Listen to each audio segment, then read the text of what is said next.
एकादशी कथा प्रसंग में धर्मराज युधिष्ठिर कहने लगे, आषाढ़स्य शते पक्षे किम नाम एकादशी भवेत् को देव को एतदाख्याय केशव। भगवान अब आषाढ़ शुक्ल पक्षी एकादशी के बारे में बताए, क्या नाम है, क्या काम है, क्या विधान है। धर्मराज के द्वारा ऐसा पूछने पर भगवान श्री कृष्ण बोल उठे, रे धर्मराज, यह कथा ब्रह्मा जी ने नारद जी को श्रवण कराई थी, आइए हम लोग भी श्रवण करें। ब्रह्मा जी ने कहा, रे नारद, तुम भगवान के परम भक्त हो, मैं तुमसे आषाढ़ शुक्ल पक्ष की एकादशी की कथा कहता हूँ, जो संपूर्ण इच्छाओं को पूर्ण करने वाली है। पद्मा नामक एकादशी प्रसिद्ध है। इसका व्रत भगवान विष्णु को प्रसन्न करता है, पापों का नाश करता है। इसी पावन प्रसंग में आगे सुने, सूर्यवंश में मानदाता नामक एक राजा हुए। उनके राज्य में सुंदर और उत्तम व्यवस्था थी। दैहिक दैविक भौतिक तापा राम राज्य का हुई नहीं व्यापार, ऐसा ही और मानदाता का राज्य था। ऐसा वातावरण मानदाता ने अपने राज्य में बना दिया। इस प्रकार के शासन में समय बीतने लगा, दिन बीतने लगे, माह बीत गए, वर्ष बीत गए। इसी प्रकार के वातावरण में राज्य में एक बार वर्षा नहीं हुई। प्रजा पीड़ित होने लगी, जनता दुखी होने लगी। दुखी जनता ने राजा से निवेदन किया, अपनी स्थिति को बताया, अपनी भूख प्यास से अवगत कराया और रक्षा करने की प्रार्थना की। प्रजा को कष्ट में सुनकर के राजा चिंता में आ गया। चिंता में राजा मुनियों की शरण में गया और राजा ने ब्रह्मपुत्र ददर्शात ऋषि मांगरिष्ठप, ब्रह्मा के पुत्र अंगिरस ऋषि को देखा। राजा ने ऋषि को प्रणाम किया, ऋषि का आशीर्वाद मिल गया। संत स्वभाव राजा की कुशलता जानने लगा, आगमन का कारण पूछने लगा। तो राजा बोल उठे, मुनिवर, मेरा राज्य दुख से दुखित है, क्लेश से क्लेशित है, अकालग्रस्त है, कारण बताएं, मेरा कल्याण करें। ऋषि ने कहा, राजन, तुम्हारे राज्य में कोई तुच्छ व्यक्ति शूद्र तपस्या में रत है, साधना में रत है। राजन, उसकी साधना ने, उसके अनाधिकृत कर्म ने ही तुम्हारे राज्य की स्थिति बिगाड़ दी है। तुम उसको समाप्त कर दो, तुम्हारे राज्य की स्थिति उत्तम हो जाएगी। राजा बोल उठा, मुनिवर, मैं उस अनधिकृत व्यक्ति शूद्र को मार नहीं सकता, और कोई विकल्प आप मुझे बताएं कि मैं किसी की मृत्यु नहीं कर सकता। धर्म में बड़ी शक्ति है, धर्म का कोई उपाय बताएं, मेरा कल्याण हो जाएगा। राजा की प्रार्थना पर ऋषि ने कहा कि राजन, धार्मिक शक्ति का उपयोग करो, आषाढ़ शुक्ल पक्ष की एकादशी का उपयोग करो, व्रत करो, राजन कल्याण हो जाएगा।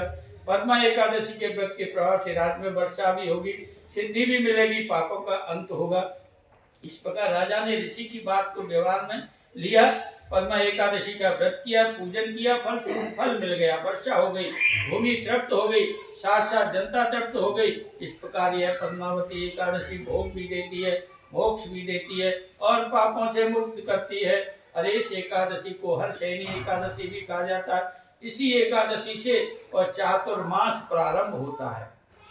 कथम कृष्णं प्रकर्तव्यं श्री विष्णु शयनव्रतम तद्ब्रूहि कृपया देव चातुर्मास व्रतानि च। भगवान, चातुर्मास व्रत क्या है, इसका स्वरूप क्या है, इसमें क्या होता है। धर्मराज के ऐसा पूछने पर भगवान श्री कृष्ण बोल उठे, सुनो पाठ, अरे युधिष्ठिर सुनो। आषाढ़ शुक्ल पक्ष में कर्क राशि का सूर्य होने पर संसार के स्वामी को यानी मधुसूदन भगवान को शयन कराओ और तुला राशि के सूर्यादयन पर भगवान को जगाओ, पूजन करो, चातुर्मास के नियमों का पालन करो। अरे वर्षा के 4 माह चातुर्मास के हैं।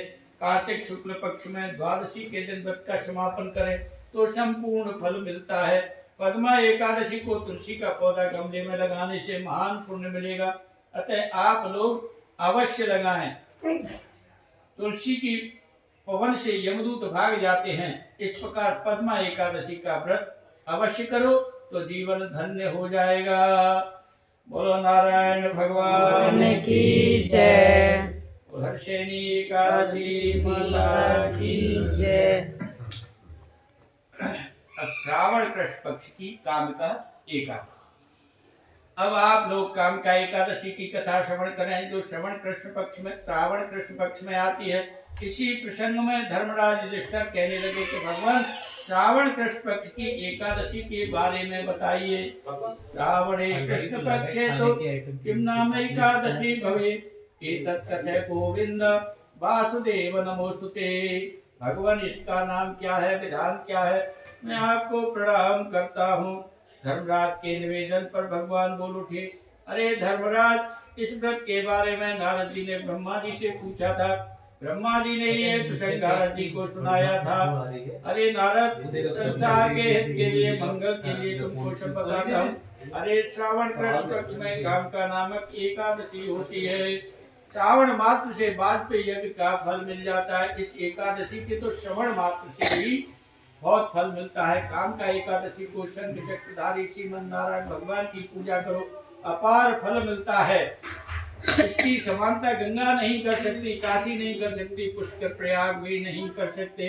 केदारे च गुरुक्षेत्रे राहुग्रस्ते दिवाकरे न तत्फलमाप्नोति यत्फलं कृष्णं पूजनम्। सूर्य ग्रहण के समय केदारनाथ कुरुक्षेत्र तीर्थ भी पीछे रह जाते हैं।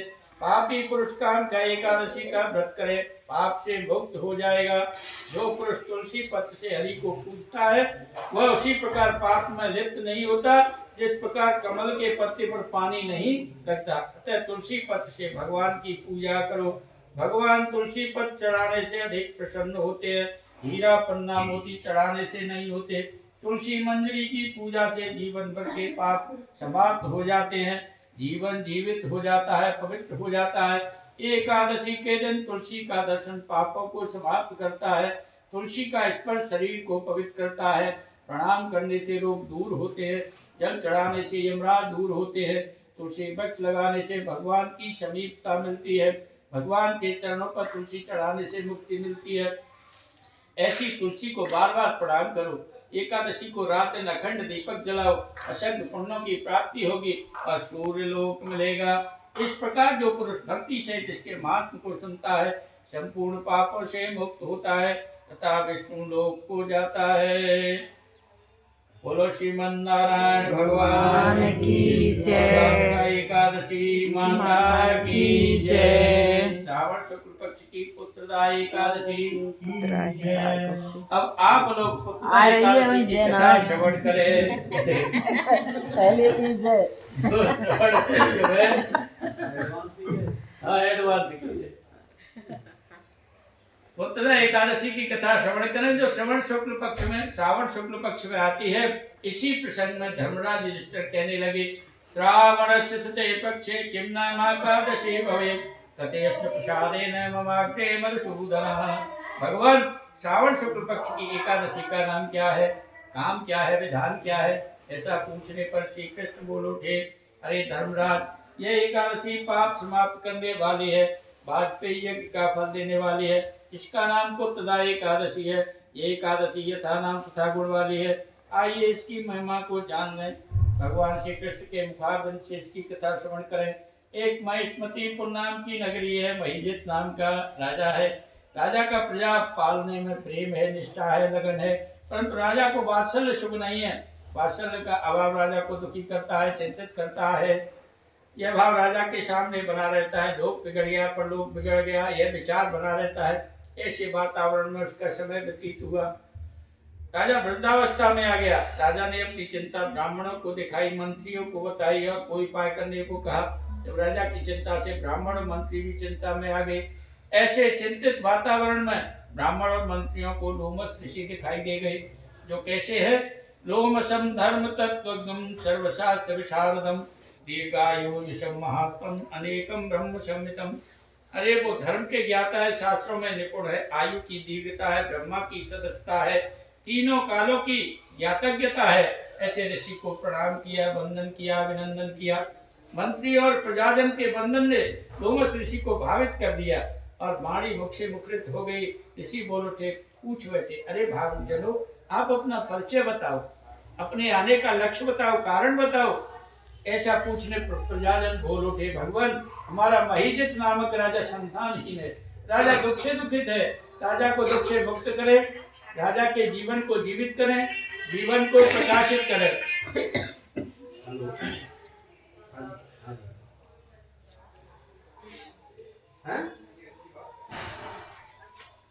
क्या लगाया था? लिया और पूर्व जन्म की संपूर्ण स्थिति को प्रकट कर दिया।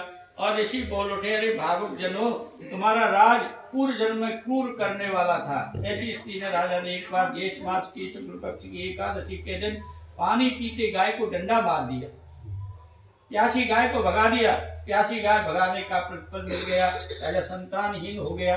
राजा को पूर्व जन्म के पुण्य का फल भी मिला, राजा बन गया। ऐसा सुनते ही प्रजाजन बोल उठे, भगवान राजा ने जो किया वह भोग लिया।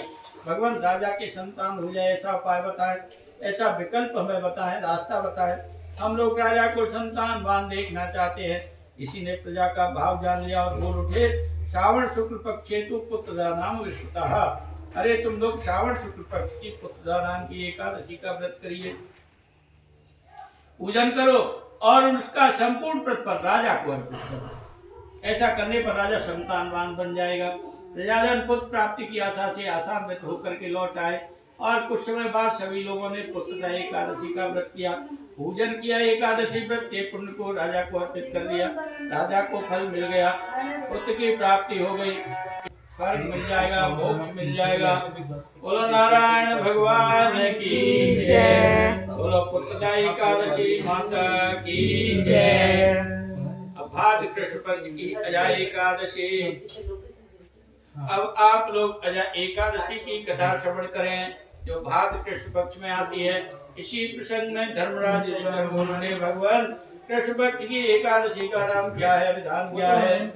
धर्मराज के पूछने पर भगवान श्री कृष्ण बोल उठे, धर्मराज सावधान होकर के श्रवण करो। इस कथा को विस्तार से कहूंगा। इस कथा का नाम अजा है, यह पापों का नाश करती है। ये हम लोग भी भगवान श्री कृष्ण के मुखरित वाणी का आनंद लें, जीवन को जीवित करें। सूर्यवंश में एक प्रसिद्ध राजा हुए जो सत्यवादी हरिचंद्र नाम से प्रसिद्ध है, यथा नाम तथा गुण से शोभित है। चक्रवर्ती की उपाधि साथ में है, परंतु किसी कर्मयोग ने राजा को अपने रास्ते से गिरा दिया, भ्रष्ट कर दिया, प्रतिफल हो गया। विश्वामित्र निमित्त बन गए, राजा को परीक्षा की परिधि में खड़ा कर दिया। फल स्वरूप राजा पुत्र और रानी सहित बिक गया, सत्य को शरणागत हो गया। शरणागत समय में राजा पर बड़े बड़े कष्ट आए, पर सत्य की साधना से राजा अलग नहीं हुआ, पृथक नहीं हुआ। सत्य की साधना में राजा को बस समय हो गया, दिन बीत गए, माह बीत गई। इसी परोपकार की भावना से ब्रह्मा की साधना की सच्ची में ऋषिगण संतगण परोपकार की प्रतिमूर्ति है। राजा ने ऋषि को प्रणाम किया, अभिवादन किया और अपनी दुखद स्थिति पर प्रकट किया। राजा के दुखद स्थिति ने ऋषि को आश्चर्य में डाल दिया, चिंता में डाल दिया और मुख से एक उद्गार निकल गया, अरे राजन चिंता मत करो, चिंतन करो। तुम्हारा पुण्य मुझको यहाँ कर लाया, ऐसा कहकर ऋषि अंतर्ध्यान हो गए। राजा ने सत्य की साधना के साथ साथ अजा एकादशी का व्रत किया, पूजन किया। फल स्वरूप संपूर्ण फल मिल गया। ईशन को पत्नी मिल गई, पुत्र जीवित हो गया, संपूर्ण स्त्री पूर्वत हो गई। पुष्प वर्षा राजा का स्वागत करने लगी, बाजे बजने लगे। इस प्रकार पृथ्वी पर सुख प्राप्त करके अंत में स्वर्ग प्राप्त किया। यह अजा एकादशी स्वर्ग प्रदान करने वाली है। बोलो श्रीमन नारायण भगवान की जय। एकादशी माता की जय। भाद्र शुक्ल पक्ष की वामन एकादशी। वामन अवतार। आपने अजा एकादशी की महिमा का श्रवण किया, अब आप लोग वामन एकादशी की कथा श्रवण करें जो वामन एकादशी भाद्र शुक्ल पक्ष में आती है। इसी प्रसंग में धर्मराज युधिष्ठिर बोल उठे, भगवान नमस्यते पक्षे तु किन्नाम एकादशी भवे, को देवः को विदित्वा किं पुण्यं च वदस्वनः। भाद्र शुक्ल पक्ष की एकादशी का नाम क्या है, काम क्या है, विधि क्या है, देवता कौन है, सारी विधि बताइए, सारे साधन बताएं ताकि हमारा कल्याण हो जाए। धर्मराज की प्रार्थना पर भगवान श्री कृष्ण बोल उठे, रे राजन कथयामि महापुण्या स्वर्ग मोक्ष प्रदायिनी वामन एकादशी राजन सर्व पापहराम परम। एक एकादशी पुण्य देती है, मोक्ष देती है, स्वर्ग भी देती है। यह वामन द्वादशी के नाम विख्यात है, प्रसिद्ध है। अरे मोक्षाभिलाषी इस व्रत को अवश्य करें। इस एकादशी को वामन भगवान की पूजा करें तो तीनों लोकों की पूजा का फल मिल जाएगा। भाद्र शुक्ल पक्ष की जयंती एकादशी का उपवास करता है वह संपूर्ण संसार की तथा ब्रह्मा विष्णु महेश तीनों सनातन देवों की अर्चना करता है। इस एकादशी को भगवान करवट बदलते हैं, अतः इसका नाम पार्श्व परिवर्तनी कहा गया है। इसी प्रसंग में धर्मराज युधिष्ठिर ने शंका उत्पन्न कर दी कि भगवान आप किस प्रकार का शयन करते हैं। कथम सुप्तोषि देवेश कथम याशंग वर्तनम, किस प्रकार करवट बदलते हैं, किस प्रकार बाली नामक दैत्य को बांधा, इस प्रकार अन्य प्रश्नों का भी समाधान करें। ऐसा धर्मराज से प्रश्न वाणी सुनी तो भगवान श्री कृष्ण बोल उठे, राजन सुनो, मेरा बलि नामक एक भक्त था जो धार्मिकता से परिपूर्ण था, धार्मिक क्रिया उसके जीवन का एक अंग बन गई। ऐसे वातावरण उसने दिव्य देवलोक पर विजय से प्राप्त कर ली, जिसके फलस्वरूप संपूर्ण देवता संकट में आ गए, विपत्ति में आ गए, चिंतन करने लगे कि क्या करें। चिंतन अवस्था में सारे देवता मेरे पास आए, स्तुति करने लगे, वंदन करने लगे। तो उसकी स्तुति ने, प्रार्थना ने मुझे विवश कर दिया। तो मैं वामन रूप धर करके उसके दरवाजे पर गया। युद्ध में तो मैं जीत नहीं सकता था, लेकिन मैंने याचना की, ब्राह्मण स्वरूप धारण करके मैंने उनसे याचना की और 3 पैर पृथ्वी का बहाना बनाया। बलि का संपूर्ण वैभव मैंने 3 पगों में जीत लिया। धर्मराज बोल उठे, त्वया वामन रूपेण सो सुरस जिता कथम। भगवान, आपके वामन रूप ने बलि को किस प्रकार जीत लिया? तब भगवान बोल उठे, राजन मैंने मांगने के लिए वामन रूप धारण किया था, छोटा रूप धारण किया, बहुत छोटा।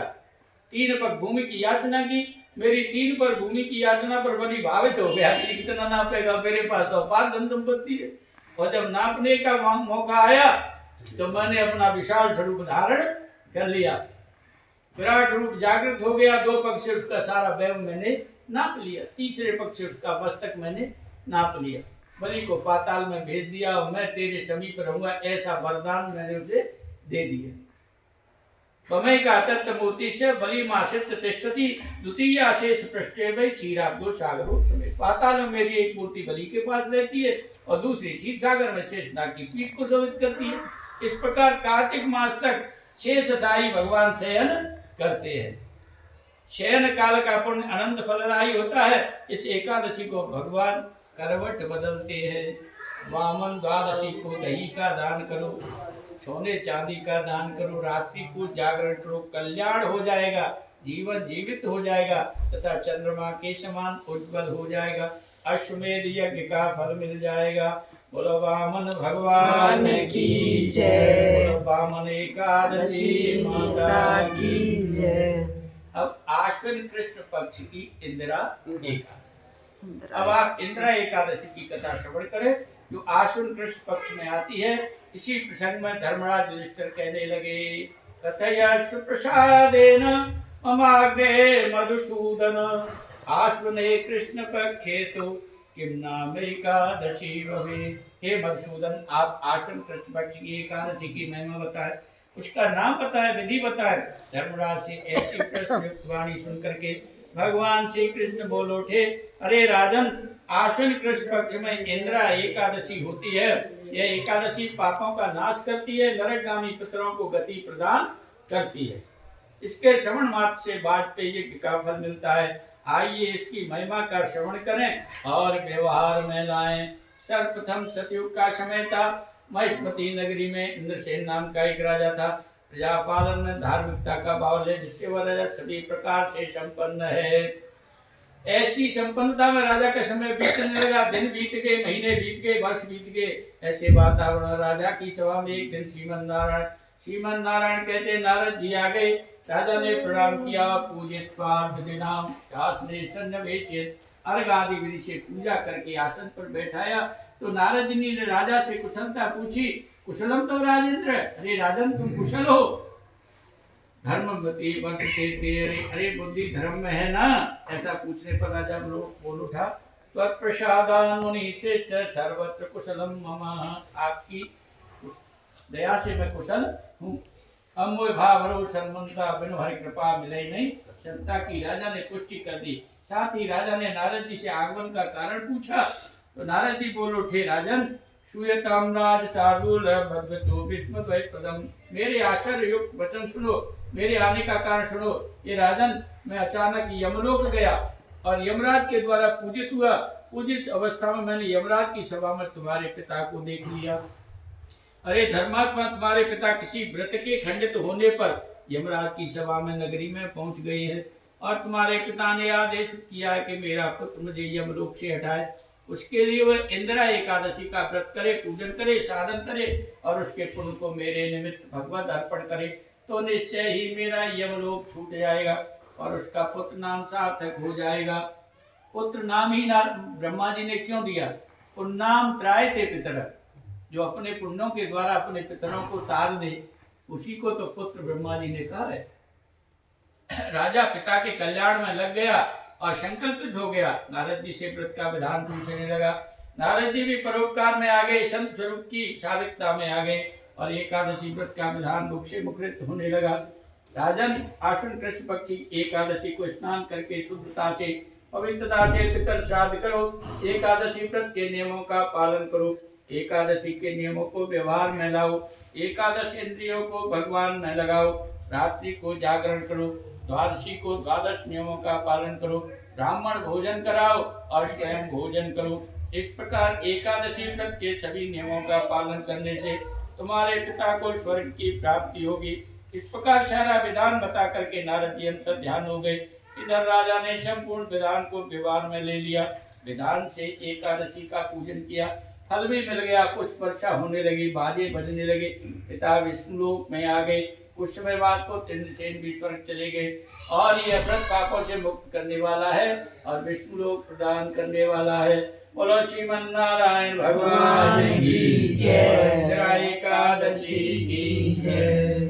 अभी आपने इंद्रा एकादशी का वर्णन सुना, तो अब आप लोग पापांकुशा एकादशी की कथा को श्रवण करें, जो आश्विन शुक्ल पक्ष में आती है, यानी क्वार के शुक्ल पक्ष में।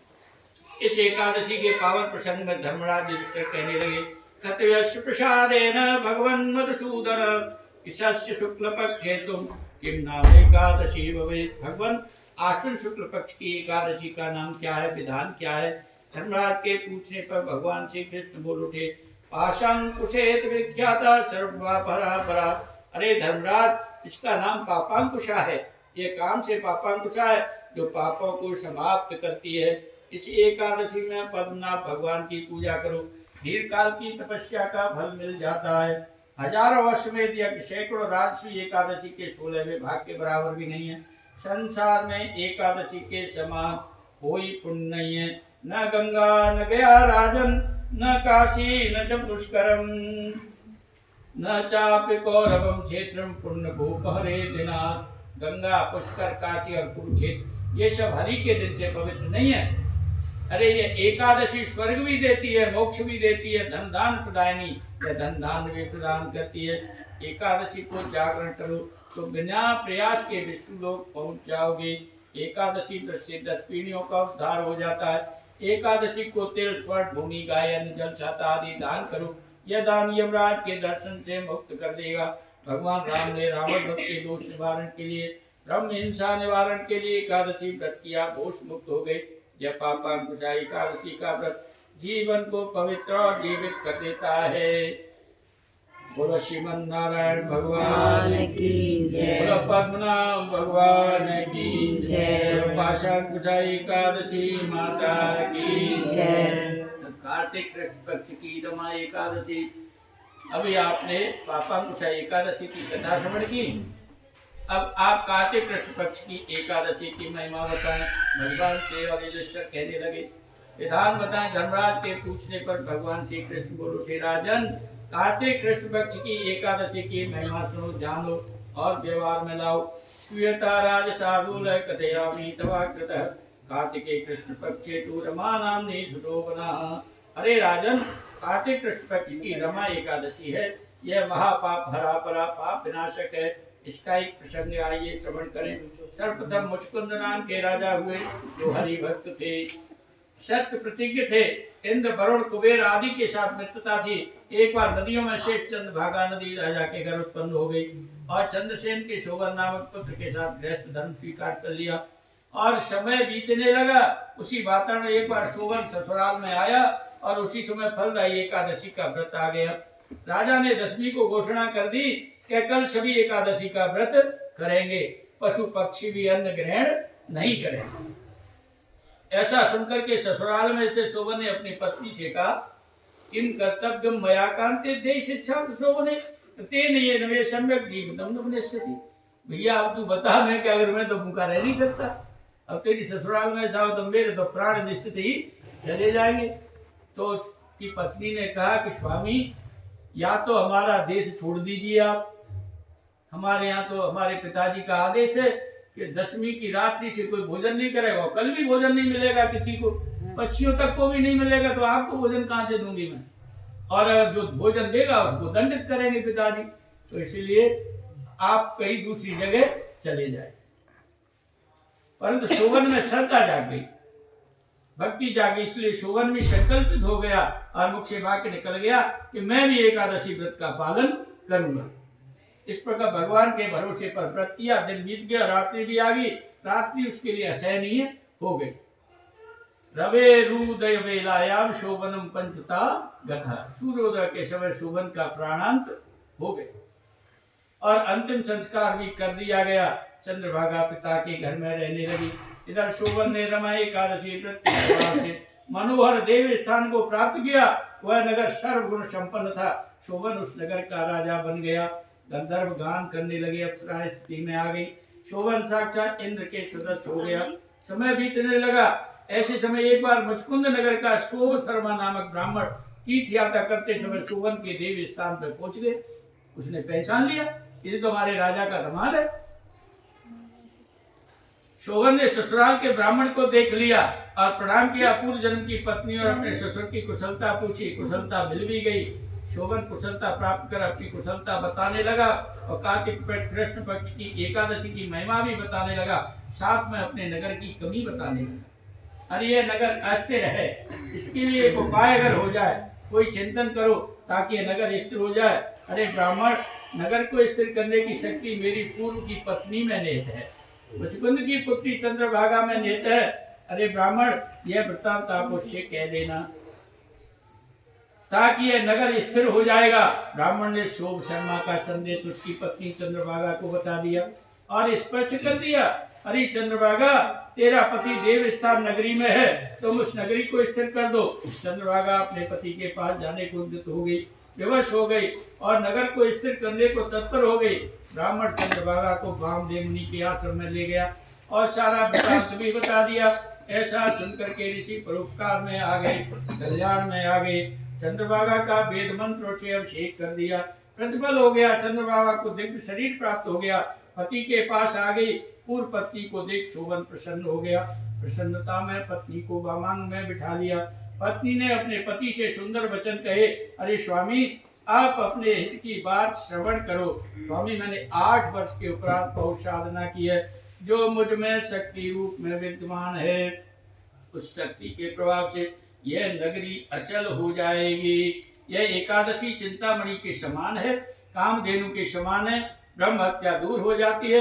जो एकादशी व्रता नाम च महात्म शृणुयानरः, मनुष्य एकादशी के व्रतों का महात्म श्रवण करता है। सर्व पाप विनिर्मुक्तो सर्वभोग समन्वितः यलोके सुखम भुक्ता विष्णुलोके महीयते। वह सब पापों से मुक्त होकर के सुख भोग करके हरि धाम में निवास करता है। बोलो श्रीमन नारायण भगवान की जय। रमा एकादशी माता की जय। अब कार्तिक शुक्ल पक्ष की प्रबोधिनी एकादशी, जैसे भगवान को हम जगाते हैं, एकादशी। अब आप कार्तिक शुक्ल पक्ष की प्रबोधिनी एकादशी की कथा श्रवण करें। इसी कथा श्रवण प्रसंग में धर्मराज कहने लगे, भगवान आप कार्तिक शुक्ल पक्ष की महिमा बताएं, नाम बताएं, विधान बताएं। यह प्रसंग ब्रह्मा जी ने नारद जी को बताया था। उन्होंने कहा, रे नारद, प्रबोधिनी एकादशी की महिमा सुनो, जो पाप नाशक, पुण्य वर्धक और मुक्ति प्रदायक है। अरे विप्रेंद्र, भागीरथी गंगा की गर्जना प्रबोधिनी एकादशी के आने पर बंद हो जाती है। तावत गर्जत विप्रेंद्र गंगा भागीरथी चितौ यावन्नायत पापाग्नि कार्तिके हरिबोधिनी। अरे पुण्य क्षेत्र, सरोवर, समुद्र आदि तीर्थ प्रबोधिनी एकादशी के समक्ष अपनी गर्जना बंद कर देते हैं। इसी कथा क्रम में नारद जी ने पूछ लिया, एक भुक्तेन किम पुण्यम रक्त भोजने उपवासेन किम पुण्यम तन्मे ब्रूहि पितामह। हे पितामह, मुझे बताए कि दिन में एक बार भोजन करने से और रात्रि में भोजन करने से तथा व्रत करने से क्या फल मिलता है। ऐसा पूछने ब्रह्मा जी बोल उठे, अरे नारद सुनो, तुमने यह बात परोपकार की भावना से भावित होकर पूछी है।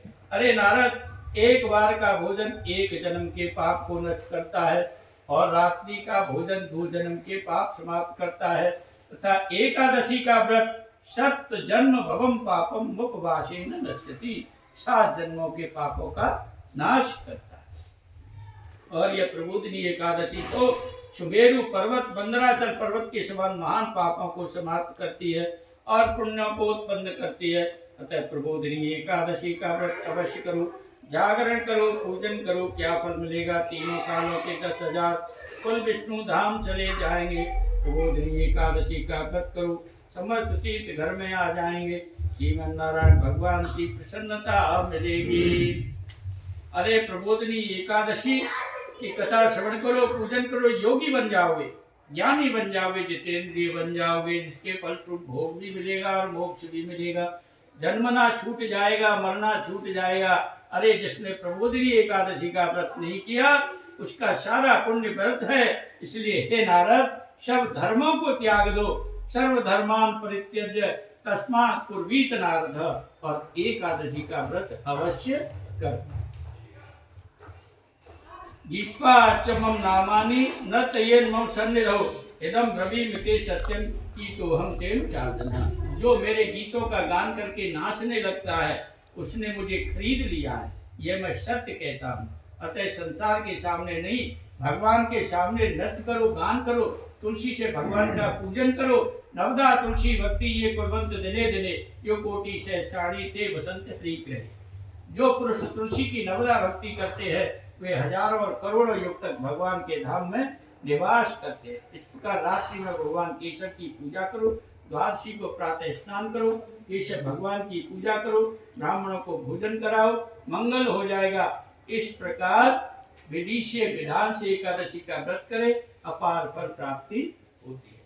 बोलो श्रीमन नारायण भगवान की जय। प्रबोधिनी एकादशी माता की जय। ये 24 एकादशी आपकी पूर्ण अब रहेगी 2 लौंग के महीने, अधिक मास शुक्ल पक्ष की पद्मिनी एकादशी। अभी आपने प्रबोधिनी एकादशी की महिमा का वर्णन सुना। अब आप अधिक मास यानी मलमास के शुक्ल पक्ष की कथा श्रवण करें। भगवान हम मलमास यानी अधिक मास के शुक्ल पक्ष की कथा श्रवण कराएं। उसका नाम क्या है, उसका काम क्या है, उसकी महिमा और पूजन बताएं ताकि हमारा कल्याण हो जाए। धर्मराज युधिष्ठिर की प्रार्थना पर भगवान विवश हो गए और बोल उठे। भगवान कहने लगे, धर्मराज यह पद्मिनी एकादशी है। पद्मिनी एकादशी मनुष्य को विष्णु लोक पहुंचाती है। इसकी महिमा को ब्रह्मा जी भी नहीं कह सकते। सर्वप्रथम ब्रह्मा जी ने इस पद्मिनी एकादशी की महिमा नारद जी को बताई। इसी प्रसंग को भगवान श्री कृष्ण युधिष्ठिर को बता रहे हैं। अरे धर्मराज, इस एकादशी के व्रत को 10वीं तिथि से प्रारंभ करो और 8 वस्तुओं का त्याग करो।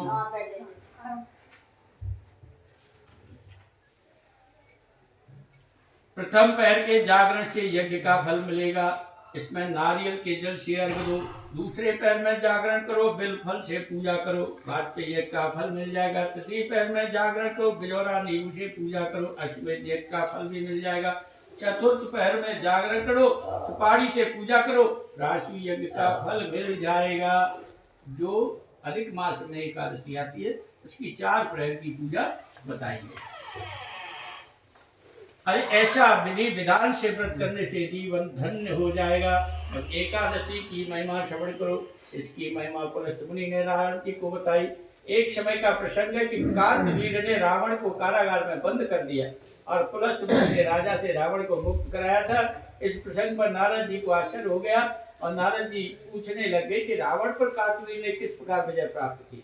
पुलस्त जी बोल उठे, नारद, त्रेता युग में महेशमती नाम की एक नगरी थी। इस नगरी में है ये राजाओं का कुल था। इसमें कृतवीर नामक एक राजा हुआ। उसके 1000 रानियां थी परंतु पुत्र नहीं था। राजा का गृहस्थ बिगड़ गया। राजा चिंता में आ गया। चिंता में राजा संकल्प विकल्प उठने लगे और ऐसे समय राजा भगवान की साधना में लग गया। साथ में पत्नी भी अर्धांगिनी बन साधना करने लगी और साधना सफल नहीं हुई। दोनों चिंता में आ गए, क्या करें। और ऐसे चिंता युक्त वातावरण में एक विचार आया कि चलो माता अनुसुईया की शरण ग्रहण करें, पतिव्रता की शरण ग्रहण करें। दोनों पतिव्रता की शरण में आ गए और प्रणाम किया। दोनों मिलकर के अपनी समस्या बताने लगे, अपनी साधना की असफलता बताने लगे और अपने गृहस्थ की असफलता बताने लगे। एक पुत्र की प्राप्ति हो जाए ऐसी प्रार्थना करने लगे। प्रार्थना पर माता अनुसुईया प्रसन्न हो गई, भावित हो गई और एक उपाय मुख से मुखरित हो गया। उपाय बता दिया कि तुम दोनों विशेष मास की एकादशी का व्रत करो और व्यवहार में लाओ, तुम्हें अजय पुत्र मिलेगा। विधि विधान से दोनों ने एकादशी का व्रत किया, भगवान प्रसन्न हो गए, वरदान मिल गया। कार्तवीर नामक पुत्र हो गया जो महान बलशाली महान योद्धा था। ऐसे बलशाली से रावण की पराजय हुई। यह सब एकादशी व्रत और पूजन का प्रभाव था। इस प्रकार हमें भी अधिक मास शुक्ल पक्ष की एकादशी का व्रत करना चाहिए। बोलिए गोविंद भगवान की जय। एकादशी माता की जय। अब अधिक मास की कृष्ण पक्ष की परमा एकादशी। अभी आपने अधिक मास के शुक्ल पक्ष की पद्मिनी एकादशी की कथा श्रवण की। अब आप परमा एकादशी की कथा श्रवण करें।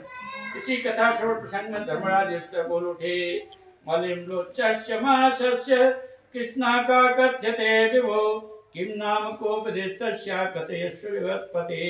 भगवान इसका नाम क्या है, काम क्या है, पूजन क्या है। धर्मराज के प्रश्न के उत्तर में और भगवान की वाणी मुखरित होने लगी। भगवान ने कहा, धर्मराज, ये एकादशी परमोति समाख्याता पवित्र पाप हारिका भक्ति मुक्ति प्रदान नाम भोगदाच युधिष्ठिर। यह परमा नाम से जानी जाती है। यह भक्ति और मुक्ति प्रदायक है, पापों का हरण करती है। इस एकादशी की महिमा जान लो, व्यवहार में ले आओ। कामपिल्ल नाम का एक नगर है, सुमेधा नामक एक ब्राह्मण नगर में रहता है। उसकी पत्नी का नाम पवित्रा है, जो यथाराम तथा गुण है, पतिव्रता भी है। एक बार ब्राह्मण के जीवन में कोई दुष्कर्म आ गया और ब्राह्मण उस दुष्कर्म से प्रभावित हो गया, धन धान्य से विहीन हो गया, गृहस्थ की व्यवस्था बिगड़ने लगी। ब्राह्मण चिंता में आ गया, पत्नी के समक्ष बैठ कर के विचार करने लगा। संकल्प विकल्प उठने लगे, क्या करूं क्या नहीं करूं। घर से बाहर जाने का विचार बन गया। पतिव्रता पति को छोड़ने को तैयार नहीं हुई। पतिव्रता कहने लगी, भाग्य में जो लिखा वह यहीं पर मिल जाएगा। ऐसा चिंतन पति और पत्नी का चलने लगा। समय भी बीतने लगा। ऐसे चिंतन के वातावरण में एक दिन कौंडिन्य मुनि आ गए। पति पत्नी ने मिलकर के प्रणाम किया, वंदन किया, पूजन किया। पूजनोपरांत पति पत्नी अपनी स्थिति बताने लगे, प्रार्थना करने लगे, भगवान हमारे घर में निर्धनता आ गई है। निर्धनता के प्रभाव ने हमको प्रभावित कर रखा है। भगवान हमारा मंगल करें, कल्याण करें। मुनि उनकी स्थिति से प्रभावित हो गए और संत स्वरूप को व्यवहार में ले आए। स्वरूप को साकार करने लगे और बोल उठे, तुम लोग विशेष मास की परमा एकादशी का व्रत करो, तुम्हारा कल्याण होगा। यह व्रत सर्वप्रथम कुबेर ने किया और फल भी प्राप्त किया। भगवान शंकर ने कुबेर को धन का स्वामी बना दिया। राजा हरिचंद्र ने निष्कंटक राज्य की प्राप्ति की। आप लोग भी इस दिव्य व्रत को करें, नियमों का पालन करें, विधि को व्यवहार में लाओ, साथ में पंचरात्रि व्रत करो, सब कुछ मिल जाएगा। इस प्रकार मुनि ने कल्याण का मार्ग बता दिया। इसके उपरांत सुमेधा नामक ब्राह्मण ने पत्नी से परमा एकादशी तथा 5 रात्रि का व्रत किया। फल भी मिल गया। राजभवन से राजकुमार आया और रहने को सुंदर भवन आदि सुविधाएं प्रदान की और नगर भी प्रदान किया। इस प्रकार परमा एकादशी ने ब्राह्मण के जीवन को जीवित कर दिया। अंत में भगवान के धाम को चला गया। इस प्रकार यह एकादशी अनंत पुण्यदायक और पाप नाशक है। बोलो श्रीमन्नारायण भगवान की जय। बोलो परमा एकादशी माता की जय।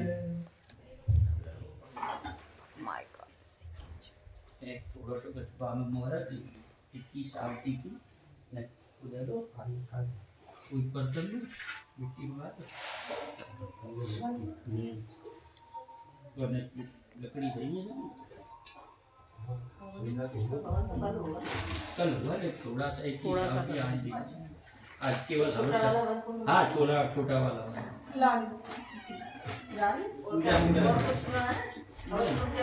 नहीं और कुछ नहीं।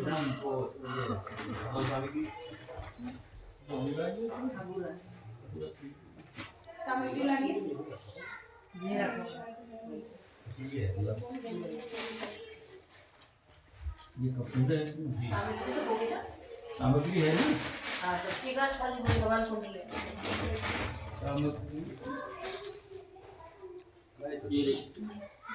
थोड़ी सी लेनी।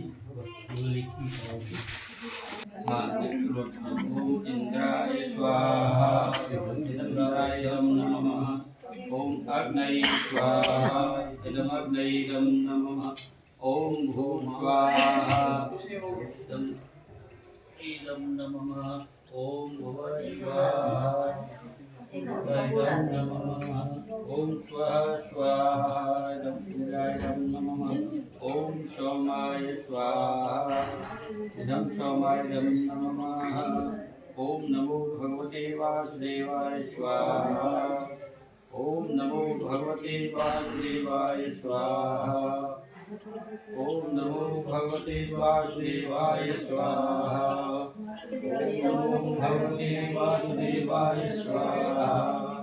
ओम नमो भगवते वासुदेवाय स्वाहा। ओम नमो भगवते वासुदेवाय स्वाहा। ओम नमो भगवते वासुदेवाय स्वाहा। ओम नमो भगवते वासुदेवाय स्वाहा। ओम नमो भगवते वासुदेवाय स्वाहा। ओम नमो भगवते वासुदेवाय स्वाहा। ओम नमो भगवते वासुदेवाय स्वाहा।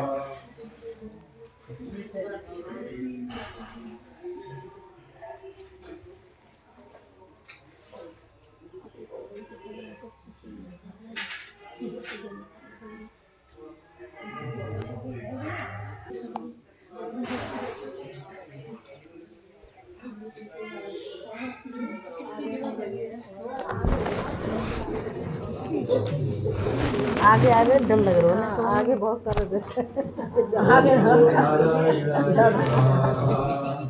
ओम नमो नारायणाय।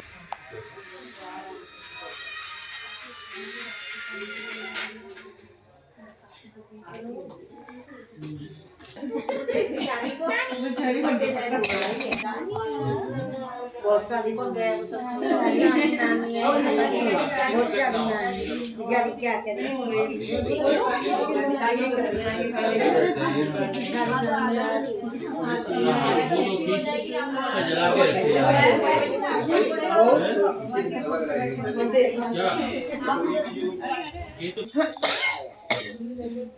ओम चंद्रमा मनसो जात चक्षो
ओम जय जगदीश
स्वामी सब कुछ है तेरा, तेरा तुझको अर्पण, तेरा तुझको अर्पण, क्या लागे तेरा। ओम जय जगदीश हरे। ब्रह्म की आरती जो कोई मन गावे, स्वामी प्रेम सहित गावे। कहत शिवानंद स्वामी, कहत हरि हर स्वामी, वांछित फल पावे। ओम जय जगदीश हरे, जय जगदीश हरे। स्वामी जय जगदीश हरे। भक्त जनों के संकट, भक्त जनों के संकट दूर करे। ओम जय जगदीश हरे। मैया की जय, भगवान की जय, भगवान की जय। जय जय श्री राधे। ओम नमः पार्वती जय हर हर महादेव। जय